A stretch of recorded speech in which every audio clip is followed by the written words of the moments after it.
Today I'm sharing Victorian children's book authors. Have you read these?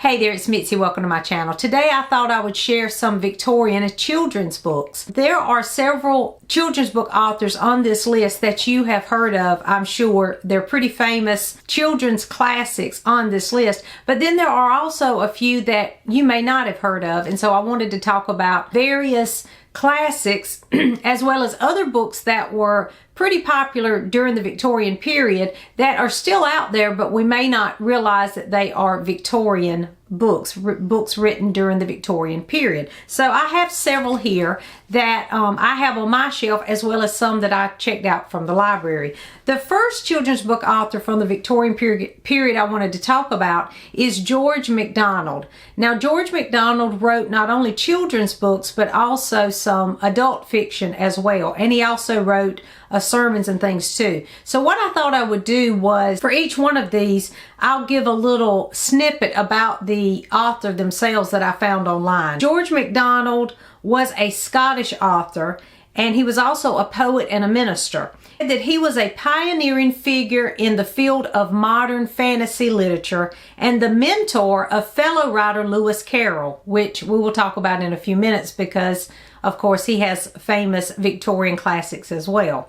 So George MacDonald wrote several fantasies, and there were people that came after him. There's a whole list of authors that are well-known, best-selling authors that came after George MacDonald, highly influenced by MacDonald's fantasy work. I found a quote by C.S. Lewis. He regarded MacDonald as his master, and after picking up one of MacDonald's fantasies, he said, "I began to read, and a few hours later, I knew that I had crossed a great frontier." Then G.K. Chesterton talked about The Princess and the Goblin as a book that had made a difference to my whole existence. So he was highly influential in the fantasy world, and he has influenced many since. And you can find a whole list of best-selling fantasy writers who say that George MacDonald started it all for them. But some of them that I wanted to mention that were children's fantasies were Dealings with the Fairies, which was published in 1867, and it said it contained short stories such as, I think there were 5 short stories in this, but The Golden Key, The Light Princess are in that collection, and you may have heard of those. I know that you can find those short stories as picture books even. And I don't have a copy of that one. I do have a copy of At the Back of the North Wind, which was published in 1871. I have this one, and I picked this copy up, I think this summer. And I wanted to read it this summer and didn't get to it. So I do hope that I get to it during Victober. I don't know if I will. I'm doing well with getting through a lot of books already, so I hope to get to this one. But this one is a well-known George MacDonald, At the Back of the North Wind, and I've heard great things about this one. I have already read The Princess and the Goblin, and when you read this, you definitely can see how George MacDonald influenced the whole fantasy genre, because there's a lot of elements in this particular book. This was published, by the way, in 1872. This particular book, and you may have read this one as well, but when you read it, you see a lot of common elements in most fantasy today, especially children's fantasy, in this particular book. And I really loved this one. It was a great read for me. And I love the copy of that one. I just thought that was a really pretty copy of The Princess and the Goblin. I also like that in this, there's a lot of, it feels a lot like Grimm's fairy tales as well. If you've ever read some of those darker fairy tales, it has a little bit of that feel too. So those are some books that were written by George MacDonald during the Victorian period, in case you are interested. And then we have Lewis Carroll. When I read up a little on Lewis Carroll, it said that his name was actually Charles Dodgson.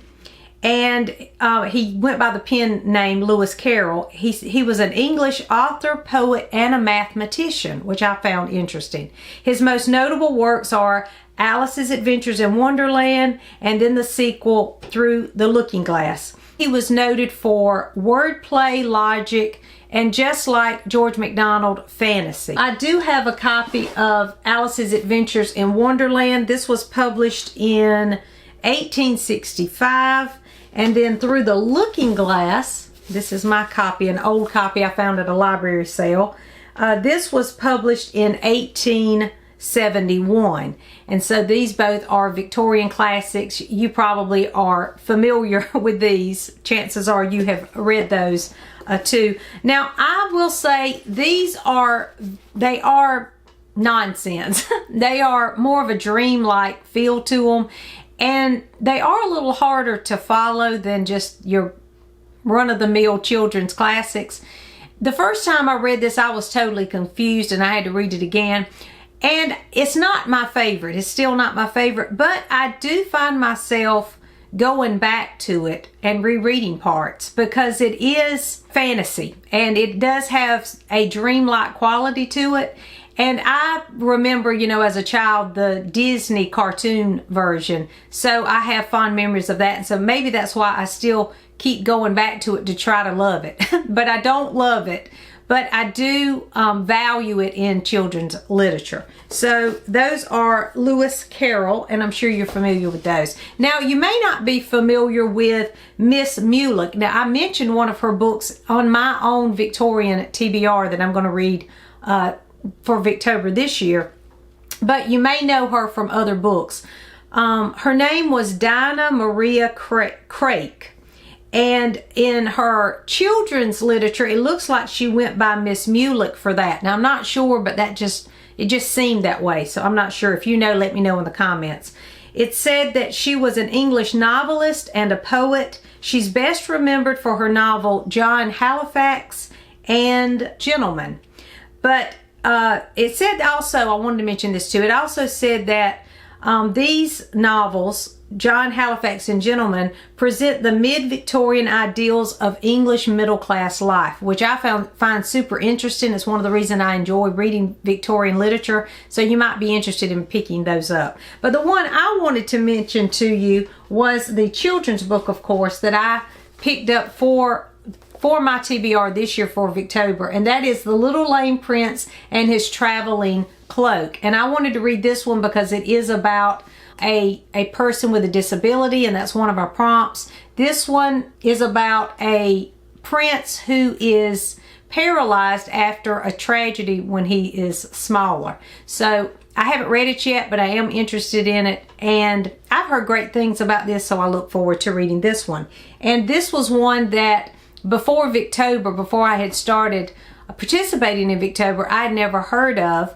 Then when I saw the cover, I was like, okay, I remember seeing that book, but I didn't know, you know, what it was about. Had never read it, and of course I didn't know that it was Victorian. Then we have Robert Louis Stevenson, which you are probably familiar with. It said that he was a Scottish novelist, an essayist, a poet, and a travel writer. And his best known works are Treasure Island, The Strange Case of Dr. Jekyll and Mr. Hyde, Kidnapped, and A Child's Garden of Verses. So we're going to focus on the children's books here. Treasure Island, which I have, and I don't know what I did with my copy. I've read it and I really enjoyed Treasure Island. It was originally titled The Sea Cook, A Story for Boys, and it is an adventure novel. That was published in 1883. I highly recommend that one. You can see where the whole pirate tales come from. All of those elements of a good pirate's tale are in Treasure Island. And then I have Kidnapped, which I want to read soon. I wanted to read this summer and didn't get to it. But Kidnapped was published in 1886, and it is a historical fiction adventure novel. Now, I thought this was interesting. When I looked up the information about Kidnapped, it said that this was the full title of Kidnapped. Kidnapped, being memoirs of the adventures of David Balfour in the year 1751, how he was kidnapped and cast away, his sufferings in a desert isle, his journey in the Wild Highlands, his acquaintance with Alan Breck Stewart and other notorious Highland Jacobites, with all that he suffered at the hands of his uncle Ebenezer Balfour of Shaw's, falsely so called, written by himself and now set forth by Robert Louis Stevenson. Now that is a title. I was like, okay, kidnap will do. We don't need the entire story told in the title. I just thought that was interesting. So that, yeah, that's a long title and it takes up too much of the cover on that one. And then we have one that was a favorite from my childhood, and that was A Child's Garden of Verses, which was published in 1885. This is a collection of 64 poems for children, and I have always seen this around. This has so many different editions, so many different covers that I've seen throughout the years. And when I found this beautiful cover, I had to have it, and I love this copy. But if you've never, somehow by chance, you have not read The Child's Garden of Verses, you need to pick this one up because it's great.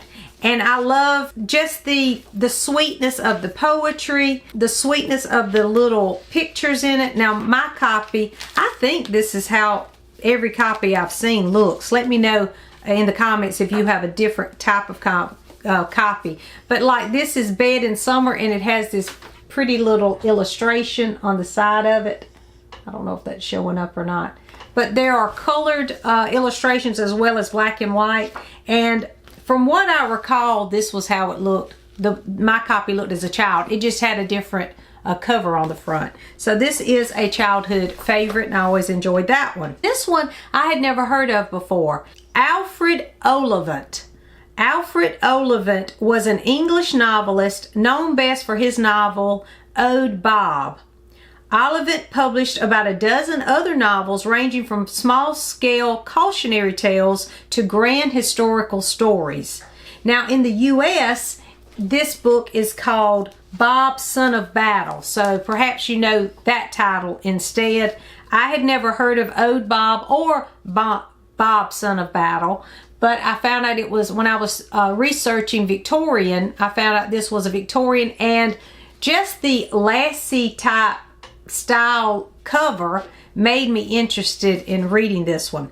I really liked the premise of this one too. It says that this story emphasizes the rivalry between two sheepdogs and their masters, and chronicles the maturing of a boy, David, who is caught between them.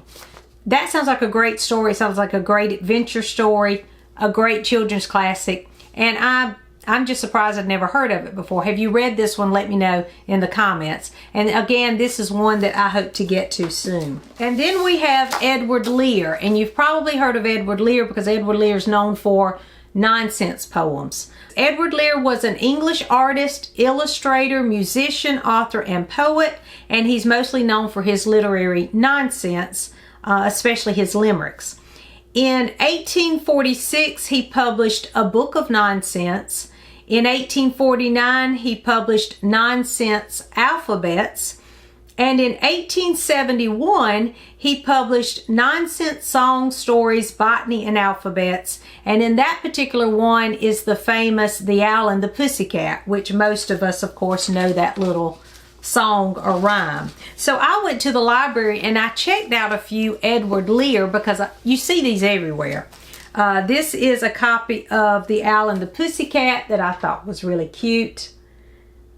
I have The Alphabet. I thought this one was really interesting. And this one is, I don't know how to even say it, Radunsky did the pictures on this one. Look at these bright, beautiful pictures in that one. I just thought that was pretty interesting, the way that this one's done. F was once a little fish, fishy, wishy, squishy, fishy, in a dishy little fish.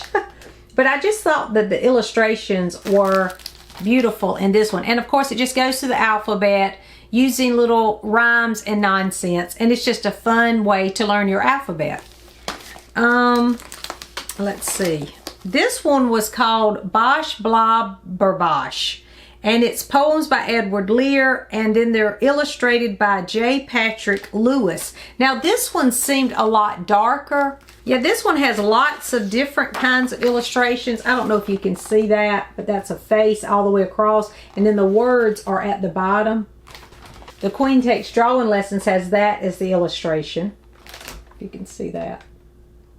And then I thought this was interesting too. This is Born in a Crowd, and it's the length of it, and it's a baby, and it's on the baby's gown.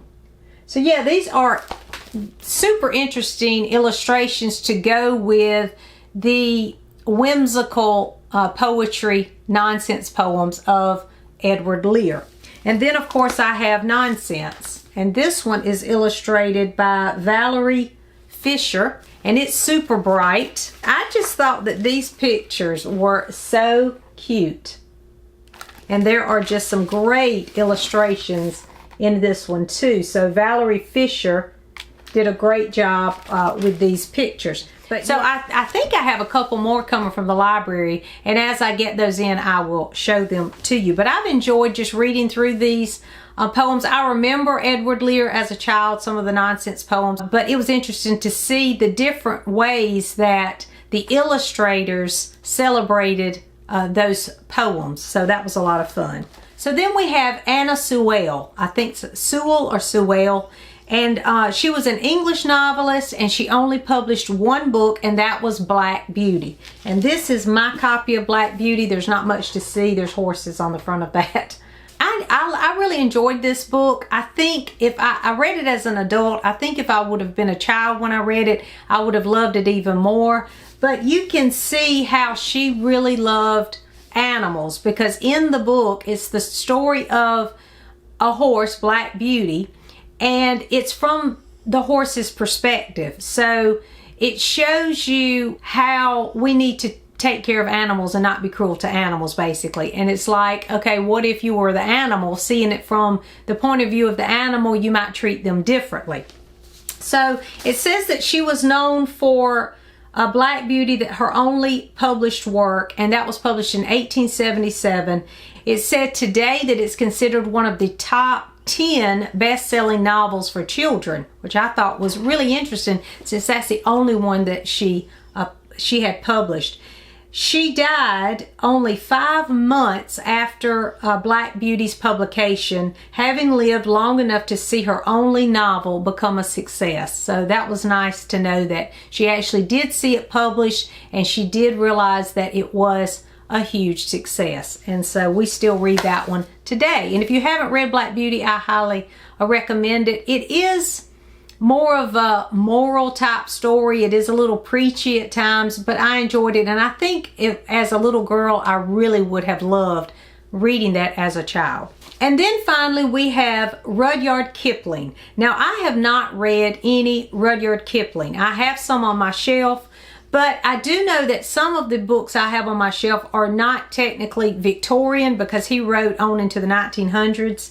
It says Kipling was an English novelist, short story writer, poet, and journalist. He was born in British India, which inspired much of his work.